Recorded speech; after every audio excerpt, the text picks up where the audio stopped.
Romanos capítulo 1, versículo 16. Romanos capítulo 1, versículo 16. Eu vou logo dizendo que eu não vou ficar paradinho não, viu? Ficar no cantinho como uma estátua. Vocês aí se tem com essa filmagem. Romanos capítulo 1, versículo 16. Marcas do Evangelho. Romanos capítulo 1, versículo 16. Pois não tenho vergonha do Evangelho. Não é para ter vergonha do Evangelho. As boas novas. Porque o Evangelho é o poder de Deus para a salvação de todo aquele que crê, primeiro do judeu e também do grego. Não ter vergonha do Evangelho está ligado ao fato desse Evangelho salvar, desse Evangelho prometer os céus, desse Evangelho nos garantir que estaremos com Deus na glória. E este Evangelho não é apenas salvador dos judeus, mas também salva a mim e a você que não somos judeus, que não somos descendentes de Abraão. E este Evangelho, as boas novas, é o poder de Deus. Que coisa maravilhosa Paulo está declarando aqui na carta à igreja de Roma, aos romanos. Muito bem, agora nós vamos lá para 1 Coríntios capítulo 15. 1 Coríntios capítulo 15.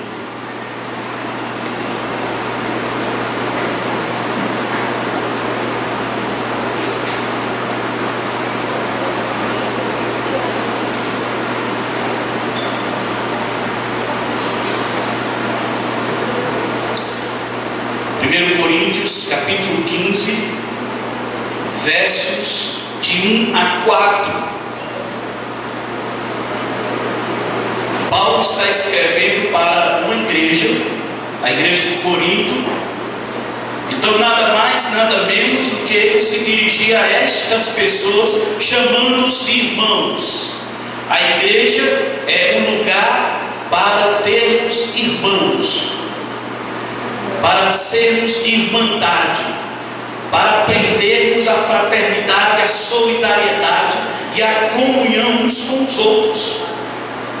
Por isso Paulo dirige-se chamando-nos de irmãos. Venho lembrar-vos o Evangelho que vos anunciei. Este Evangelho é para ser lembrado.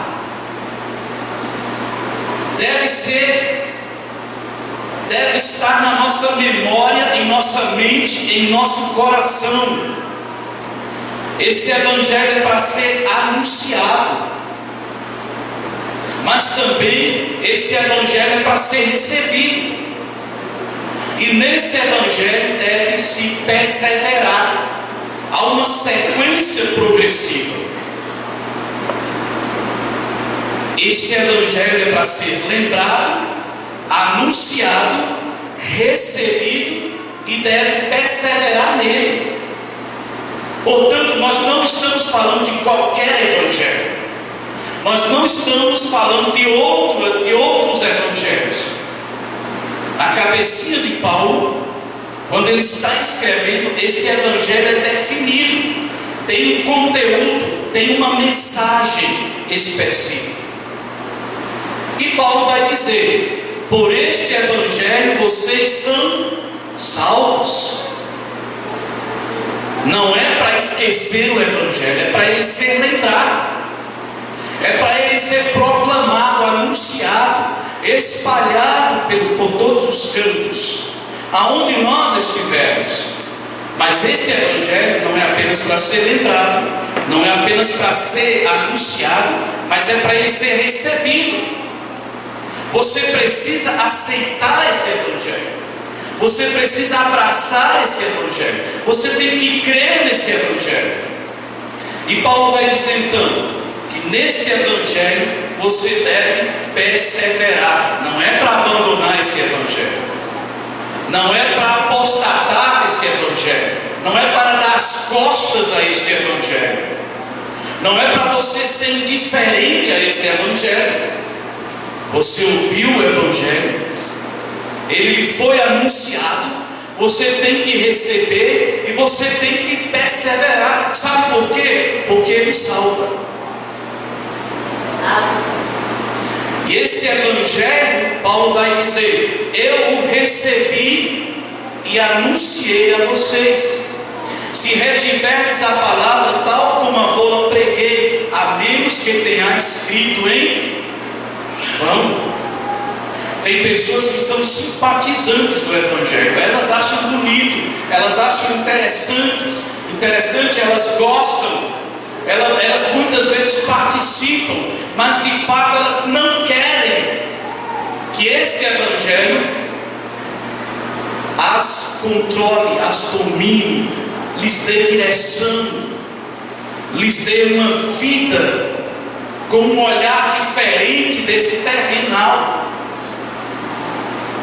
E essas pessoas estão se iludindo, porque não se pode ter outra alternativa diante do Evangelho a não ser recebê-lo, crer e perseverar nele.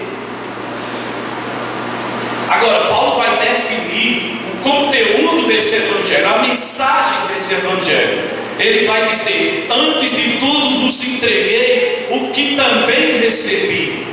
Cristo morreu pelos nossos pecados, segundo o Velho Testamento, e foi sepultado e ressuscitou ao terceiro dia, segundo o Velho Testamento. Olha só, o Evangelho está lá no Velho Testamento, com a primeira promessa de Gênesis capítulo 3, versículo 15, que o descendente do casal Adão e Eva, lá no futuro, haveria de esmagar a serpente, a cabeça da serpente, que é o nosso inimigo, o maior inimigo das nossas almas, que não nos quer ver de volta para Deus, que não quer que a gente conheça o Evangelho.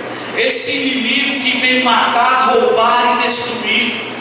Esse inimigo das nossas almas e que é contra tudo que tem alguma relação com o reino de Deus. É esse inimigo que na cruz do Calvário Jesus pisou a sua cabeça. E ele não tem mais domínio, ele não tem mais controle. E ele sabe, segundo o apóstolo João no livro de Apocalipse, que seus dias estão marcados. Que ele sabe que vai perder, é um derrotado. E Paulo diz que este Evangelho, que está lá no Velho Testamento, e que vai ser percorrido pela história de Israel, por Abraão, Isaac, Jacó, por Noé, por Moisés, por todos os profetas, pelos reis de Israel, até chegar em mim e em você, é o mesmo Evangelho. O Messias, o Salvador, haveria de agradar a Deus o Pai, haveria de dar a sua vida por mim e por você. Portanto, o Evangelho não tem nada a ver com prosperidade. O Evangelho não tem nada a ver com ser curado ou não. Isso pode ser um privilégio do Evangelho. Deus poderá te curar, Deus poderá te abençoar. Mas olha, nem todo mundo vai ser rico, nem todo mundo vai ser curado. Mas a minha fé permanece. Mas a convicção de seguir ao Senhor Jesus permanece. Não pode ser alterado, não pode sofrer modificação. Lembra de Sadraque, Mesaque e Abednego? Eles estão diante do rei da Babilônia, Nabucodonosor. Aos teus deuses não adoraremos, nem nos curvaremos a ele. Isso é fé. Eles sabiam que podiam ser lançados na fornalha, iriam morrer queimados. Mas eu vou com a minha fé para a fogueira. E eles dizem para esse rei que está irado: se o nosso Deus, a quem nós servimos, quiser nos livrar, Ele vai nos livrar. Se não, fica tudo bem.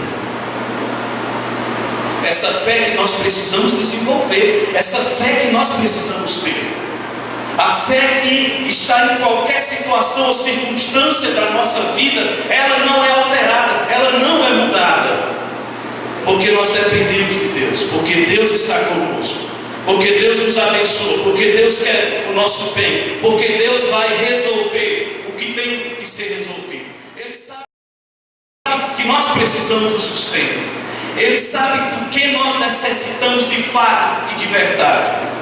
Olhem para as aves dos céus, elas não trabalham, elas não juntam em celeiro, e nenhuma delas cai sem que eu permita, e eu as alimento e delas cuido. Vocês não valem mais do que os pássaros.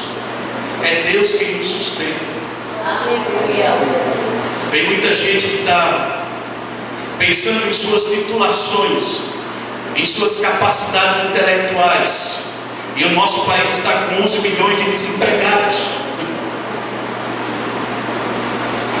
Precisamos aprender com o Evangelho que nós dependemos de Deus. Portanto, a primeira marca do Evangelho é o amor. O amor. Romanos capítulo 5, versículo 8. Mas Deus prova o seu próprio amor para conosco, pelo fato de ter Cristo morrido por nós, sendo nós ainda pecadores. No Evangelho de João capítulo 3, versículo 16, muito bem conhecido: porque Deus amou as pessoas de tal maneira que Ele deu o seu único Filho, para que todo aquele que nele crê não morra, não pereça, mas tenha vida, e vida em abundância, vida para sempre. Portanto, uma das marcas desse Evangelho é o amor. O apóstolo João, caçula dos 12 apóstolos, vai dizer na sua primeira epístola que Deus é amor.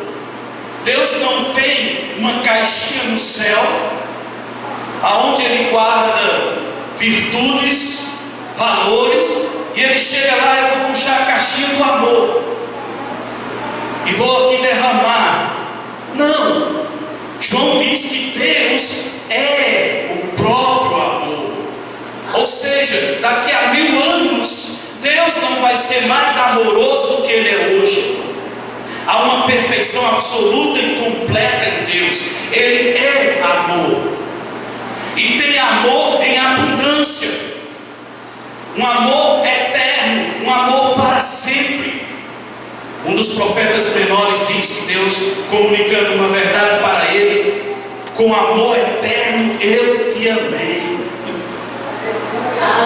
Antes de você existir, antes do universo, antes dos céus e da terra, eu te amei. Numa eternidade passada, na mente e no coração divino, Ele olhou para o futuro e te viu e te amou. Então, uma das marcas fundamentais do Evangelho, das boas novas, é que Deus é amor, e que Ele derramou o seu amor em nossos corações. Nosso tipo de amor talvez é complexo, é confuso, é pequeno, é sempre um amor condicional. I love you.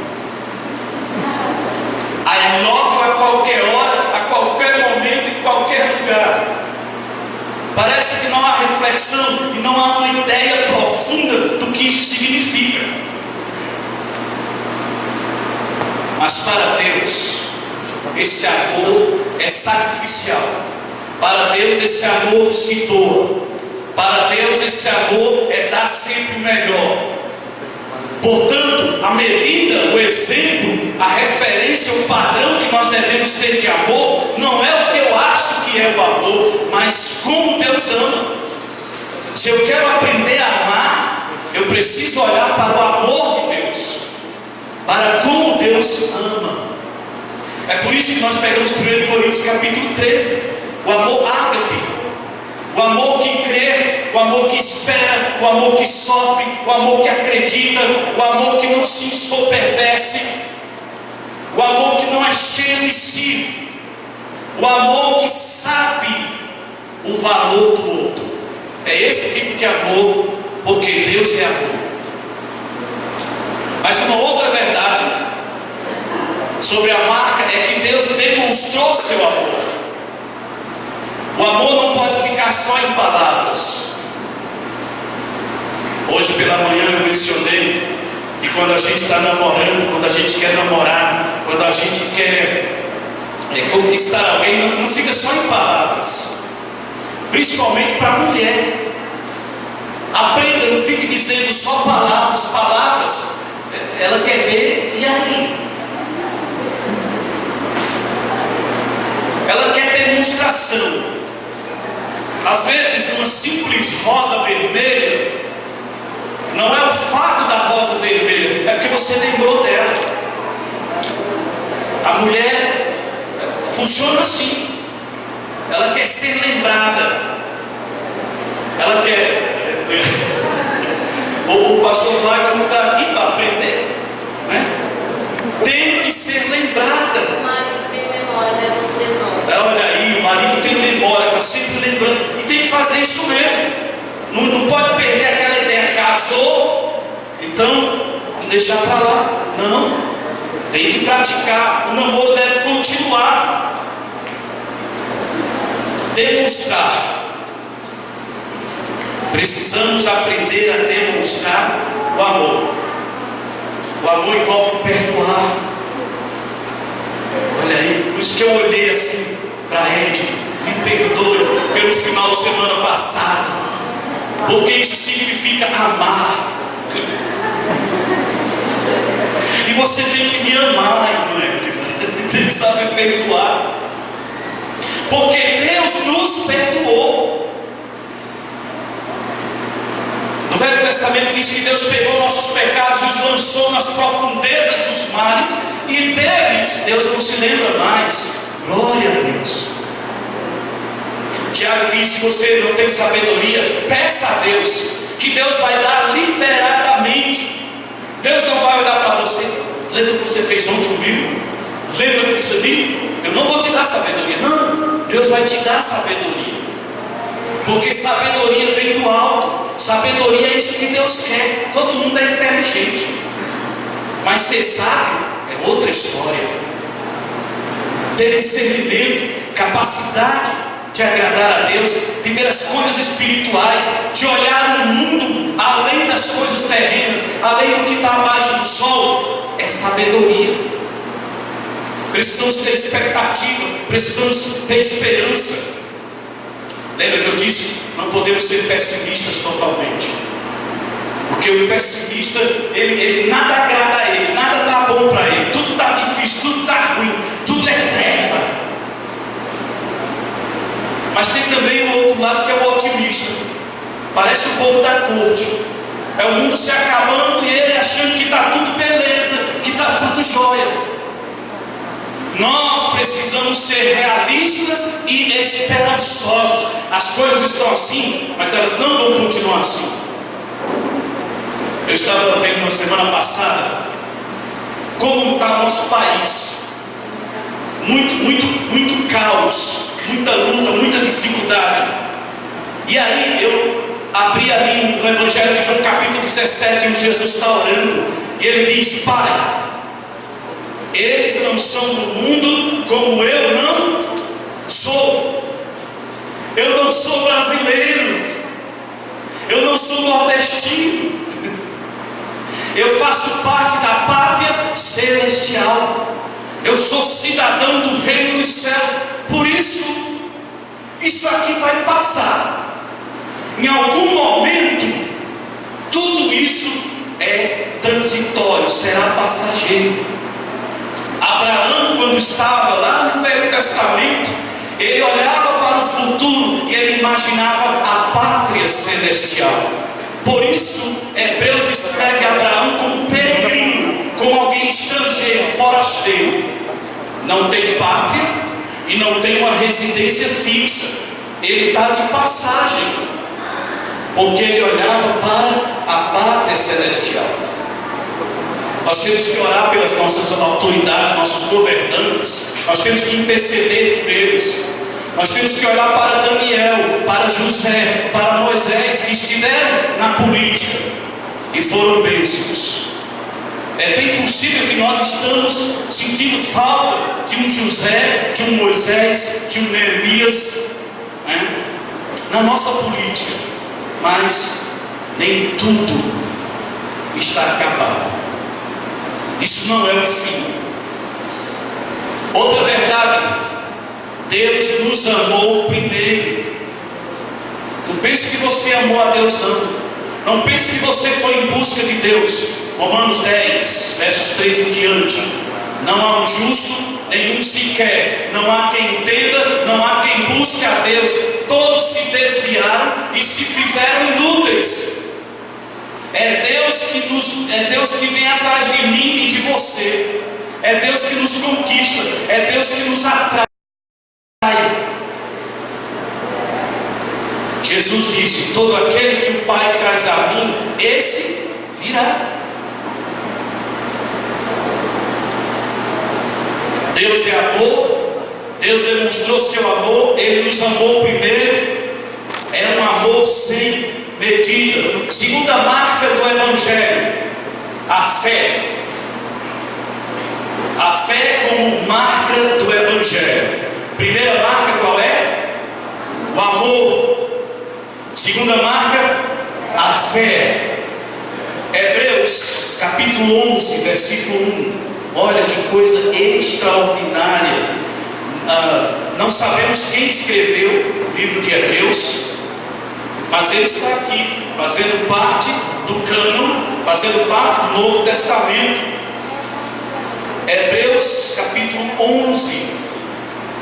Ora, a fé é a certeza de coisas que se esperam.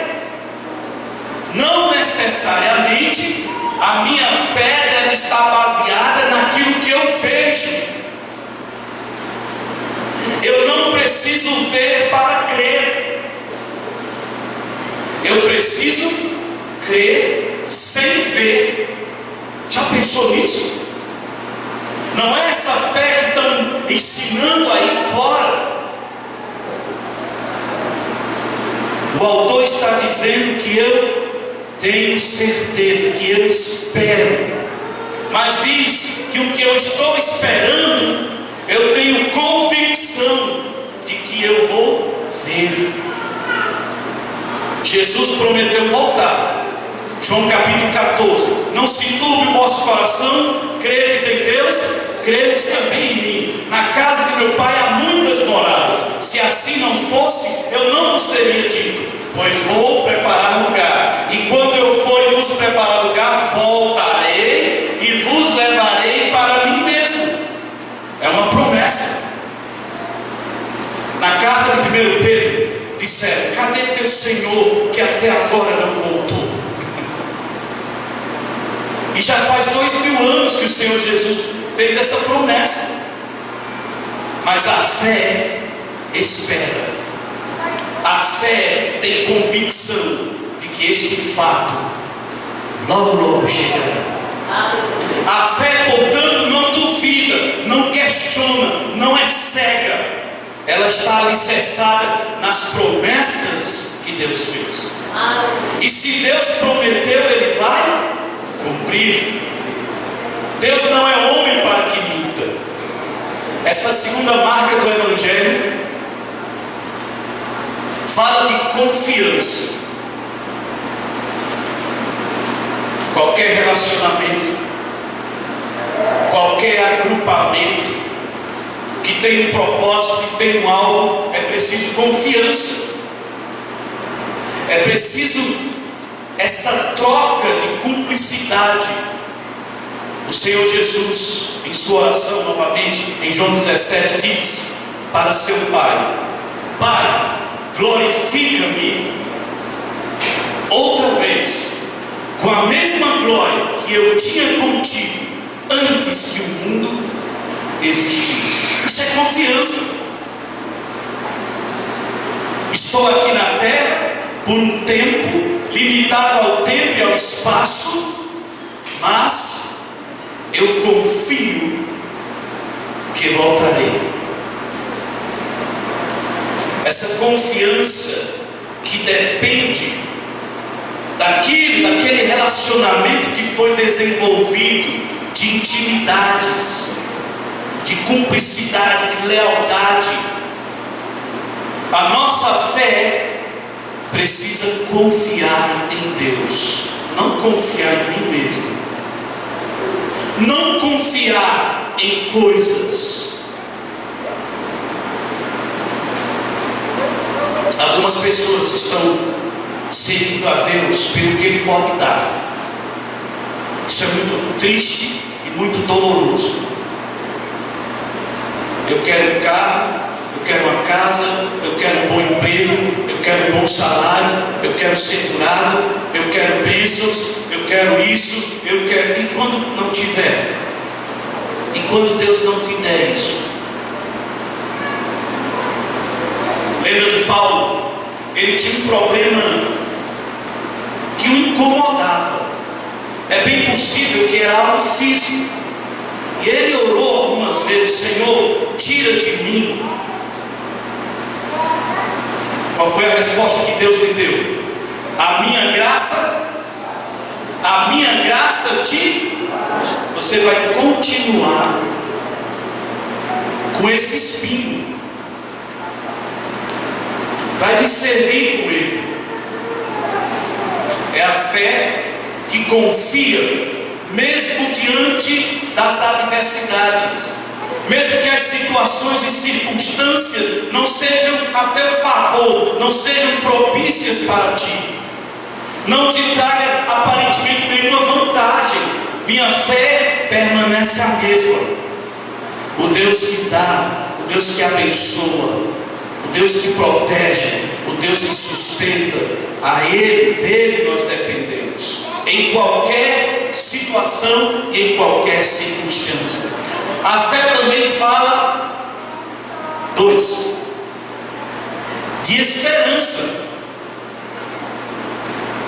Nós precisamos ter esperança, mesmo diante da realidade, mesmo diante das coisas ruins, difíceis que a vida traz. A vida não é justa. Ela nunca será justa, porque nós estamos vivendo num sistema competitivo, mas também corrupto, de pessoas que conhecem e amam a Deus e de pessoas que não conhecem nem amam a Deus. Por isso nós vamos padecer. No mundo tereis aflições. Tende bom ânimo, eu venci o mundo. Então como é que nós podemos abraçar a ideia? Venha para Jesus e tudo será um mar de rosas. Venha para Jesus e você vai andar no tapete vermelho. Venha para Jesus que você não vai ter nenhum problema. Isso é mentira. Talvez seguir a Jesus vai te trazer um cara de problemas.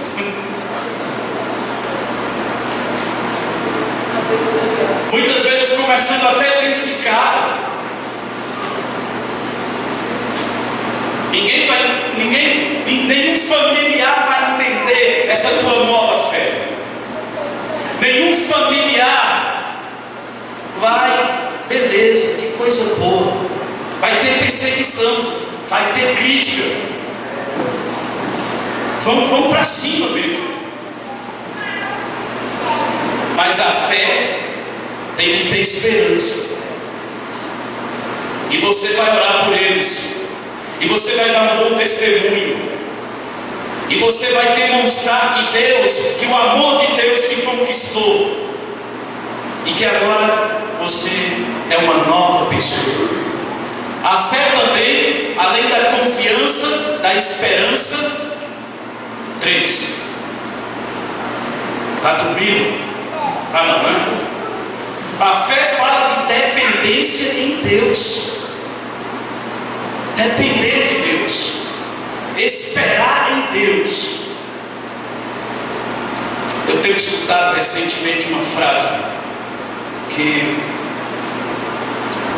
tem me feito ficar, vamos dizer assim, pensativo.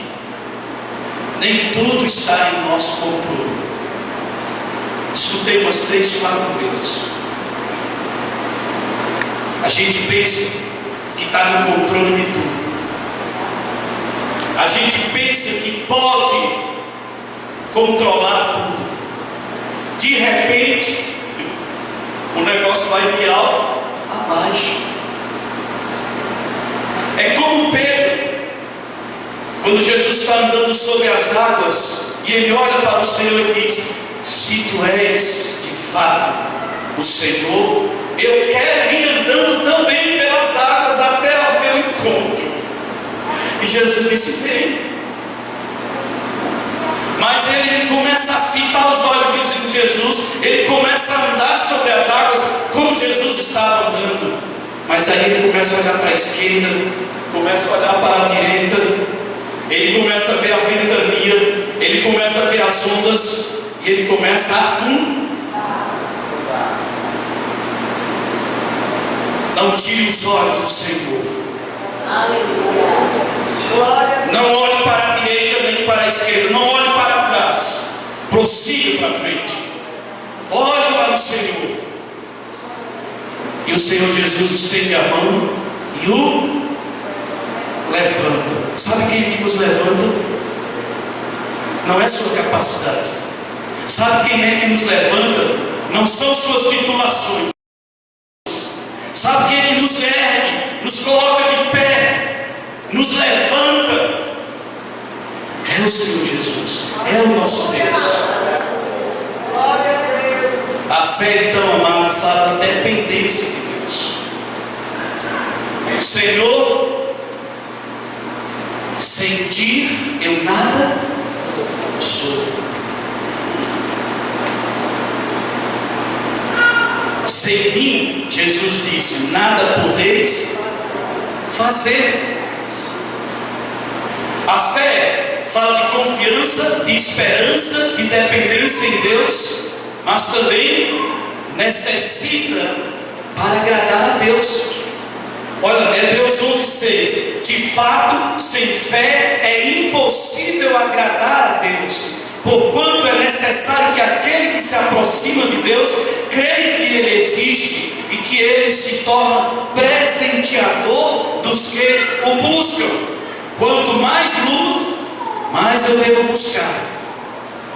Quanto mais conhecimento de Deus, prossigo para conhecê-lo mais. Deus vai nos presentear, Deus vai nos galardoar, Deus vai sempre olhar para nós. Sabe por quê? Satanás chega diante do Senhor e Deus pergunta: de onde tu vens? De rodear e passear pela terra. E Deus diz para ele: observaste meu servo Jó? Ele é fiel, ele tem fé, ele é um homem que me busca. Mas é claro, ele é rico, ele tem gado, tem terra, tem saúde, tua sebe, o Senhor colocou uma proteção sobre ele. Tira tudo isso e ele vai blasfemar na tua face. E Deus diz: vai, só não toca na vida dele. Isso é algo extraordinário. E no final do livro de Jó, ele escreve: Senhor, eu te conhecia só de ouvir falar, mas agora os meus olhos te veem. A esposa dele olhou para ele e disse: amaldiçoa esse Deus e morre logo traste. Essa mulher não compreendia o que é ser auxiliadora. Essa mulher não compreendia que a fé que esse homem tinha era a fé que ela também deveria imitar e seguir. Ela pensava que Deus só era Deus para Jó porque ele era rico, porque ele tinha saúde, porque ele tinha as coisas. Quando ele perdeu tudo isso, ela vai e faz uma declaração desastrosa dessas. A fé é necessária para agradar a Deus. Você quer agradar a Deus, você tem que ter fé, tem que acreditar, tem que confiar, tem que depender. A terceira marca do Evangelho é nascer de novo. 2 Coríntios capítulo 5, versículo 17. E assim, se alguém está em Cristo, é nova criatura. As coisas velhas ficaram para trás, eis que tudo se fez novo. Nicodemos queria ver Jesus, João capítulo 3. Mas ele era um líder religioso, ele era fariseu. E ele marca o encontro com o Senhor Jesus à noite, para ninguém ver. E há um diálogo extraordinário entre Nicodemos e Jesus. Nicodemos tinha uma Bíblia. Nicodemos tinha a Torá, os 5 livros escritos por Moisés: Gênesis, Êxodo, Levítico, Número e Deuteronômio. Nicodemos tinha uma religião, judaísmo. Nicodemos era líder religioso, ensinava o povo. Nicodemos jejuava, orava e ao templo. Nicodemos era um cidadão decente. Mas sabe o que Jesus diz para ele? Nicodemos, você precisa nascer de novo. Nicodemos pensa que tem que voltar para a barriga da mamãe e nascer outra vez. Que pensamento imbecil. Jesus está falando de um nascimento para com Deus. Jesus está dizendo de uma transformação de vida, de personalidade, de caráter. Jesus está falando, Nicodemos, você tem que mudar. Ou seja, você tem que se converter, Nicodemos. A palavra converter, conversão, significa mudar de pensamento, mudar de ideia, mudar de direção, voltar para Deus. Porque nós estamos indo contrário a Deus. Converter significa voltar para Deus. Nicodemos, você tem que nascer de novo. A marca do Evangelho, se você realmente foi lembrado do Evangelho, o Evangelho foi anunciado, você recebeu esse Evangelho, você persevera nesse Evangelho, esse Evangelho te salvou, você tem que ter nascido de novo. Aquele velho homem, aquela velha mulher, aqueles pensamentos distorcidos, confusos, por falta do conhecimento das coisas espirituais, Paulo diz em Colossenses: buscai as coisas lá do alto, pensai nas coisas lá de cima, e não apenas nas que são terrenas. Esse Evangelho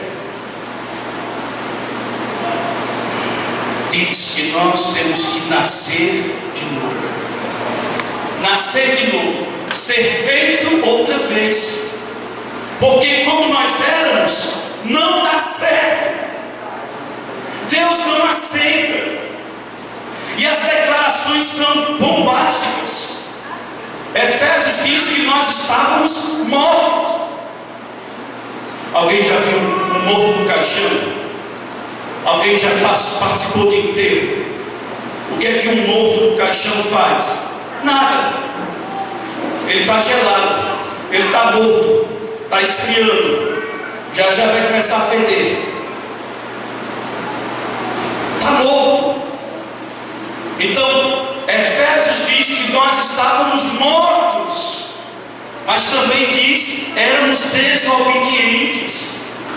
Diz que nós seguíamos o curso desse mundo, fazendo as coisas do mundo. Diz também que nós estávamos separados de Deus. Por isso, a necessidade de nascer de novo. de ser feito uma nova criatura, um novo homem, uma nova mulher, com uma mente diferente. Eu penso agora também na vontade de Deus para a minha vida. Eu quero conhecer o que Deus tem para mim. Eu levo em conta o que Deus quer para mim. É importante, é significativo, é propósito. Deus vai fazer tudo diferente na minha vida. Se eu considerá-lo, se eu respeitá-lo, se eu buscá-lo. A nossa vontade tem que ser diminuída. Lembra de João Batista? Que ele cresça e eu, que ele cresça e eu, porque antes de Jesus chegar era João Batista. Sua mensagem, sua pregação, sua força, sua vontade, sua garra. Mas quando Jesus aparece, sua cabeça é arrancada. Como pode alguém servir a Deus toda a sua vida e agora vai ser arrancada a cabeça fora? E Jesus vai dizer sobre ele que no céu dificilmente terá alguém maior que João Batista. O apóstolo Paulo, na sua segunda prisão de Roma, ele escreveu quase a metade do Novo Testamento. Foram 13 livros do Novo Testamento. Se colocar Hebreus, é a maioria do Novo Testamento. Qual foi o fim dele? Decapitado. Ele é açoitado, ele é perseguido, ele é humilhado, ele sofre naufrágio, ele tem fome, ele tem sede, não tem onde dormir. Mas ele diz: tudo posso naquele que me fortalece. Eu sei o que é ter em abundância e também eu sei o que não é ter nada. Mas eu posso naquele que me fortalece. Na sua segunda prisão em Roma, o imperador Nero manda decapitá-lo. Antes foi Pedro, que foi crucificado de cabeça para baixo, e agora Paulo arranca sua cabeça fora.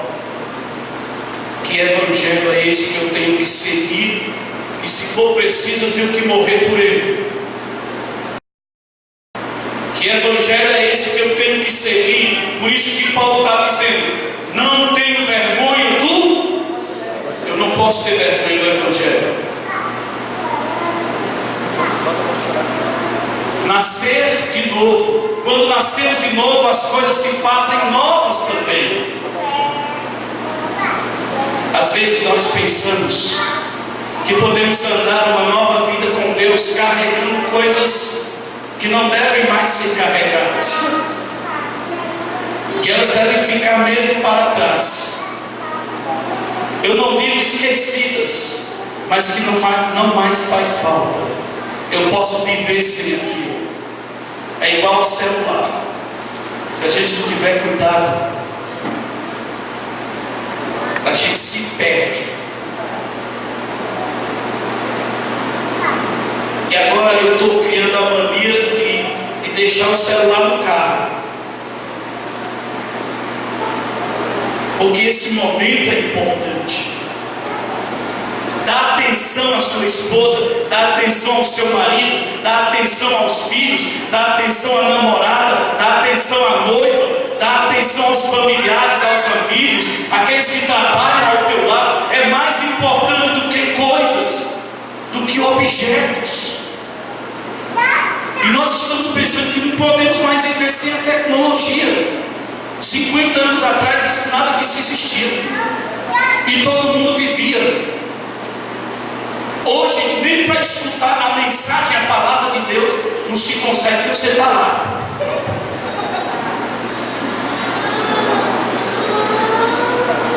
Está viciado.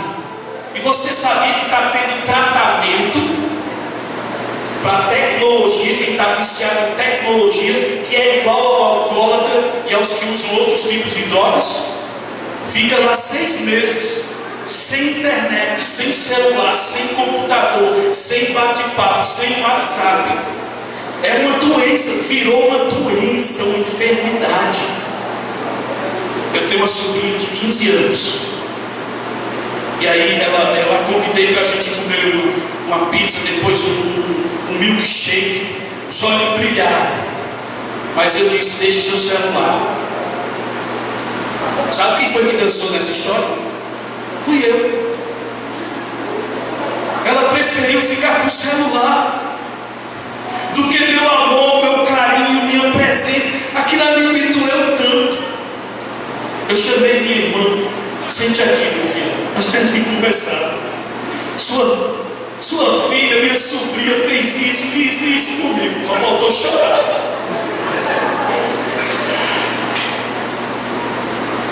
Como é que pode? Mas aí eu olhando para mim, esse aparelhozinho é tão maléfico, pode ser tão danoso, que também pode me viciar. Eu tenho que me policiar. E a gente precisa, todas as coisas me são lícitas, mas nem todas convêm. Todas as coisas eu posso fazer, mas nem todas edificam. Eu não me deixarei dominar por nenhuma delas, seja qualquer coisa. Eu tenho que ter o domínio. Eu acho muito bonito que Deus chega para Caim e diz: Caim, o que está acontecendo? Cadê teu irmão? Por acaso sou eu guarda do meu irmão? Eu tenho que saber onde ele está, Senhor. Revoltado.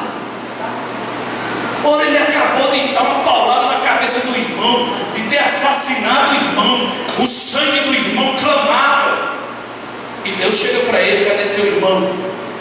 E ele fica irado. Sabe por quê? Porque Abel ofereceu, mediante sua fé, uma oferta que agradou a Deus. Caim não. Caim achou que podia dar qualquer coisa. Caim, o pecado está batendo a tua porta, mas cabe a você dominar. Algumas pessoas são tentadas a muitas coisas e elas acham que tem que cair. A carne é fraca. Não dá para aguentar. Eita, e agora? É uma batalha, é uma luta constante. Mas ser tentado não necessariamente significa que temos que cair. Nascer de novo também tem a ver transformação de vida. Algumas pessoas dizem assim: eu nasci assim, eu vou morrer assim, e vocês têm que me aceitar como eu sou. De manhã eu disse que eu era a coisa mais linda do mundo. Mas quando eu tinha 10 anos de idade, sentado numa mesa, os cabelinhos lourinhos caíam assim na frente. Eu olhei para a foto e me apaixonei pela foto, por aquela pessoa que ali estava, porque eu não quero mais aquilo. A gente envelhece, a gente muda, a gente tem que mudar, a gente tem que aprender com os erros, a gente tem que amadurecer, a gente precisa olhar para a vida diferente de 10 anos atrás, e tem que olhar com esperança, e tem que olhar com vida, e tem que olhar para o horizonte, e tem que olhar com fé, e tem que ter coragem, porque as pancadas vão vir de onde menos a gente espera. Os amigos nos ferem, nos machucam, nos traem. Deus jamais. Aleluia. Deus nunca. Porque Ele nos ama e vai nos corrigir. E sua correção é porque nos ama, é porque é Pai. Lembra do filho pródigo? Esbanjador. Pai, me dê a parte da herança que me cabe. O que eu vou fazer com ela não é dar conta de ninguém. Quando está lá comendo a comida, os restos dos porcos, ele se lembra de quem? Ele se lembra do pai. O pai está esperançoso que ele volte, que ele retorne com os braços abertos. E faz uma grande festa e a grande alegria, porque o filho que tinha se perdido agora foi achado. E ao ser achado, ele ganhou vida e voltou à casa do pai. Arrependimento, transformação de vida. Tem gente que diz assim: eu não me arrependo de nada do que eu fiz. Se eu tivesse vivido, eu viveria de novo tudo. Mentiroso. A gente se arrepende de muita coisa. E a gente precisa se arrepender mesmo. Porque Deus espera transformação. A quarta marca do Evangelho, a primeira qual é?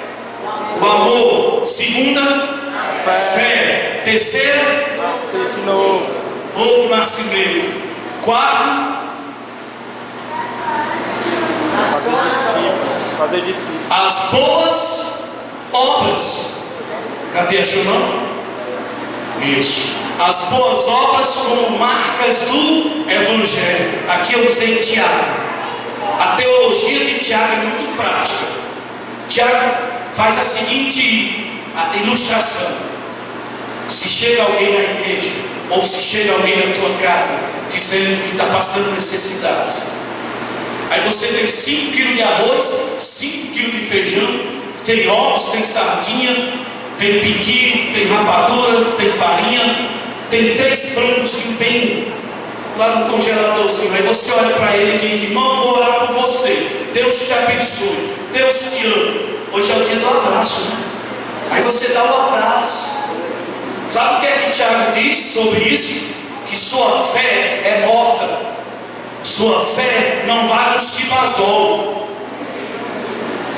Sabe o que é que Tiago diz? Você tem que pegar 2 quilos de arroz, 2 quilos de feijão. Não pega a sardinha não, nem ovo. Pega o frango inteiro. Aí você vem e chega e dá ao irmão que está necessitado, que está precisando. Aí você pode dizer: Deus te abençoe, eu fui usado, eu tenho condições.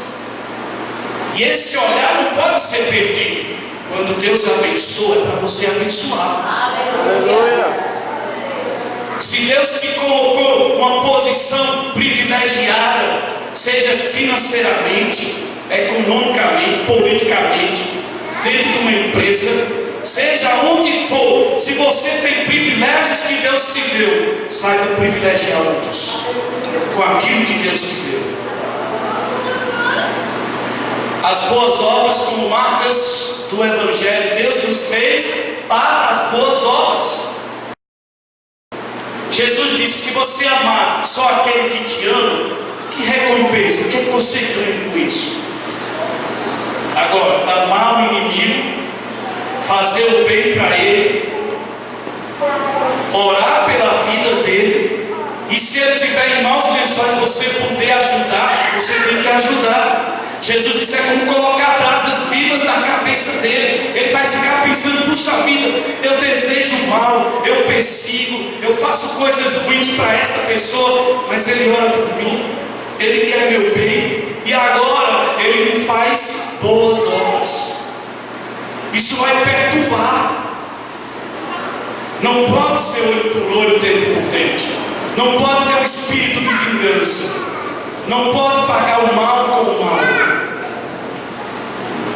Deus nos fez para as boas obras. A vontade de Deus é que pratiquemos boas obras. Assim como Deus diz de forma direta que a sua vontade é não ter outros deuses, não se ajoelhar perante as imagens, essa é a vontade de Deus. Ele também diz: a minha vontade é que você faça boas obras. Não é para você fazer o mal, é para você fazer coisas boas. boas. Sabe por quê? Dá significado à vida. Sabe por quê? Porque dá utilidade à nossa vida. Sabe por quê? Porque você será bem visto. Sabe por quê? Você só tem a ganhar. E quanto mais temos e usamos bem, mais Deus vai nos dar. Amém. Deus vai nos honrar. Terminando o livro de Jó, Deus deu tudo. Quantas vezes? 2 vezes. Em dobro. Por causa da sua fé, da sua fidelidade. Porque Deus era Deus para ele, com ou sem as coisas. A vontade de Deus é que pratiquemos boas obras, mas também as boas obras não salvam, mas elas mostram a natureza da nossa salvação. Eu estava perdido, eu estava morto, eu estava longe de Deus, eu agora voltei para o Senhor, eu agora tenho minha salvação, minha redenção, o perdão de Deus. Agora também eu vou, através das boas obras, mostrar o que o Evangelho fez, mostrar que o Evangelho abençoa, mostrar também, item 4, glorificam a Deus. Nossas obras glorificam a Deus. A Bíblia diz que Deus é bom, e Deus só faz o que é bom. Se você pegar Gênesis capítulo 1, Deus criou o sol, as estrelas, e diz: eis que isso é bom. Cria todos os animais, olha, faz uma análise, eis que isso é bom. Aí ele olha e faz Adão. Isso é muito bom. No meio de quase 10 vezes que isso é bom, tem uma vez que Deus diz que não é bom. Não é bom que o homem esteja só. Quem quer casar? Quem quer casar? Eu estou vendo gente, não sei se eu levanto, se eu não levanto. Levante, tenha esperança. Mas cuidado, que o príncipe pode ser usado. Tem que ter cuidado. As boas obras, tudo que fizermos de bom, Deus será glorificado. Sabe por quê? Porque Deus olha o coração, Deus não olha a aparência. E Deus vai olhar para as suas boas obras e vai dizer: você não é egoísta, você não pensa só em si, você faz outros se sentirem bem pelo que você faz. Eu vou te abençoar, porque eu te abençoando, eu sei que outros serão abençoados. Às vezes eu fico perguntando por que algumas pessoas não se tornam ricas. A Bíblia chama as riquezas de Mamon, um tipo de Deus. Porque muitas pessoas podem ficar ricas e abandonarem sua fé. É por isso que Deus não deixa muita gente ficar rica. Porque Deus nos conhece de forma nua. Deus olha para nós e vê nosso DNA, nosso genoma, nosso código genético, nossa pupila, nossas digitais. Esse é o mal. Não tem outro igual. Essa peça que eu criei dá trabalho. Verdade. Que é isso? Ela ainda está pensando no final de semana que eu não apareci. Tudo bem. As boas obras glorificam a Deus. Amém? O último item: fazer discípulo como marca do Evangelho. Qual é a primeira marca? O amor. Segunda marca? Fé. Terceira marca? Nascer de novo. Quarto, boas obras. Quinto, fazer discípulo. Mateus 28, Jesus diz: toda a autoridade me foi dada no céu e na terra. Indo, andando, aonde você estiver, as atividades que você estiver fazendo, caminhando, fazer. Essa é a ordem. Fazer, não é uma opção. Ora, se Deus me amou, se Deus quer o meu bem, se Deus me abençoou, eu sei que esse é o caminho certo. Eu quero que outros também encontrem esse caminho que Ele encontrou. Fazei discípulos de todas as etnias, batizando-os em nome do Pai, do Filho e do Espírito Santo, ensinando-os a guardar todas as coisas que eu tenho ensinado, e eis que estou convosco todos os dias, até a consumação dos... Jesus disse que vai estar conosco para sempre, nunca vai nos deixar, nunca vai nos abandonar.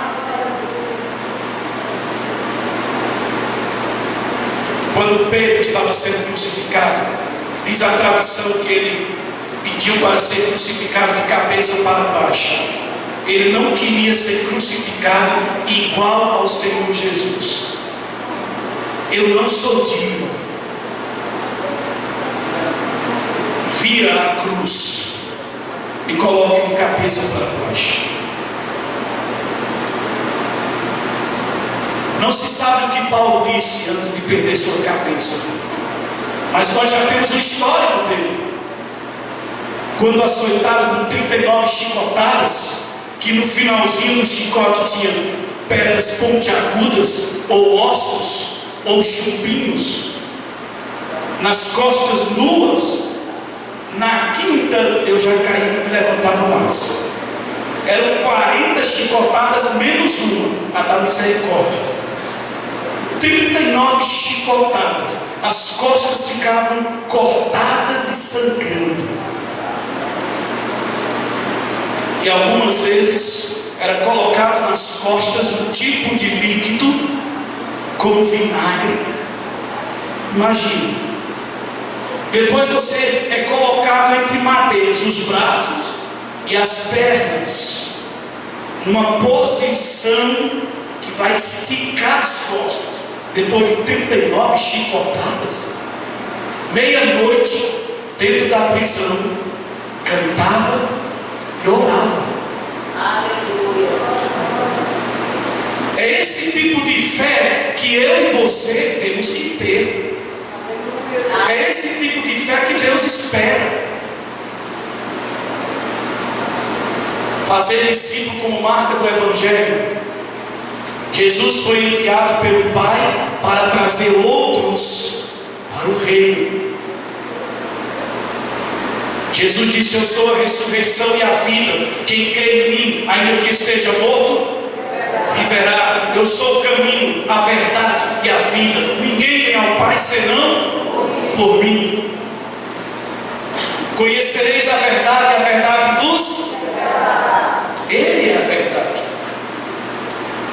A verdade não é filosófica, a verdade não é sociológica, a verdade não é antropológica, a verdade é teológica, é aquilo que Deus diz que é a verdade. Ponto 2. Vamos já terminando. Os apóstolos foram ensinados a ganhar outros para o reino. Lembra? 12, 120. Pedro faz a primeira pregação, quase 3.000. Ele faz uma segunda pregação, mais de 5.000. E Lucas, o único historiador do Novo Testamento, está escrevendo, fazendo a narrativa de tudo que está acontecendo.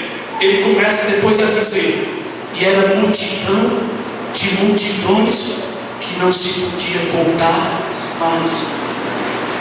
Aleluia. Outros que conheceram o Evangelho e que continuaram até chegar em mim e em você, até que eu e você pudéssemos também ouvir o Evangelho. 3.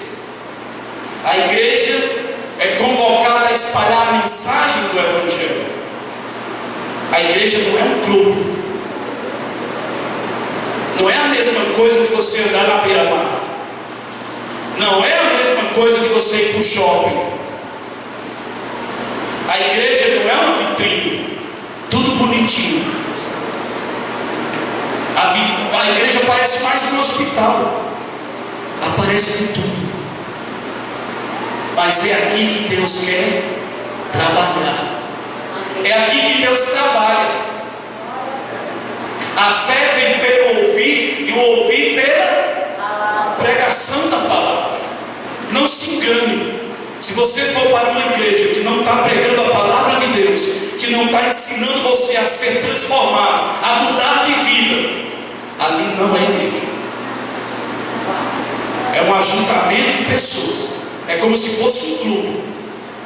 A igreja não é lugar de oba-oba. A igreja é um lugar para a gente ouvir a Deus, ouvir a sua palavra, fortalecer a nossa fé, mudar de perspectiva, ter esperança, ouvir a voz de Deus. O Espírito Santo fala aos nossos corações, às nossas mentes. Jesus disse que Ele vai nos convencer do pecado, da justiça e do juízo. É na igreja que a comunhão e que Deus trabalha de uma forma muito maior do que em qualquer outro lugar. É por isso que Hebreus vai dizer: não deixemos de nos congregarmos como é costume de alguns. Tem gente que está vendo agora pela internet, em casa. Está errado. Tem que vir para cá. Tem que se envolver, tem que ter comprometimento, tem que colocar a mão no bolso. Olha, não tinha ar-condicionado não, agora tem. Copinho descartável com água gelada. Quem é que vai pagar isso? É o Camilo? É o prefeito? É o governo federal? É você que está sentadinho aí, desfrutando. Oxe. É muito bonito. Você faz as contas para os outros pagar? Não, você tem que pagar.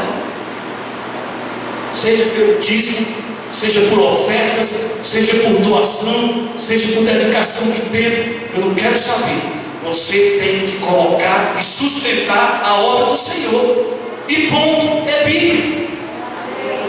Se tem pastor roubando, se tem líder religioso explorando, isso é problema dele. Ele vai prestar contas.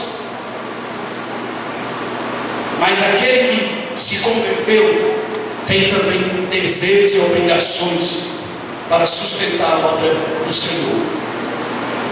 Você é responsável para fazer os seus discípulos trazer outras pessoas ao Evangelho. Conclusão. Primeira conclusão: o Evangelho é a única mensagem que de fato salva o pecador. Aleluia. Se houvesse outra maneira da gente ser salvo, não precisava Cristo ter sido crucificado. O Evangelho não precisava existir. Se eu posso ser salvo por boas obras, se eu posso guardar os mandamentos, se eu posso através do batismo ser salvo, se eu posso guardar os sacramentos, por que então Cristo morreu? Era desnecessário. Mas esse Evangelho diz que eu e você só somos salvos por causa dele. Não há outra maneira, não há outra forma. Segunda conclusão: não há outro Evangelho igual a esse. Algumas religiões foram fundadas em cima de visita de anjos. Testemunhos de Jeová, os mormons. Um anjo apareceu e fundou essas religiões. Inclusive, o livro dos Mormons é outro evangelho. Então não há outro igual a isso. Terceira conclusão: a mensagem do evangelho é que Deus ama o pecador e que através do seu Filho Ele salva esse perdido, esse pecador. Eu vim para que tenham vida e a tenham em abundância.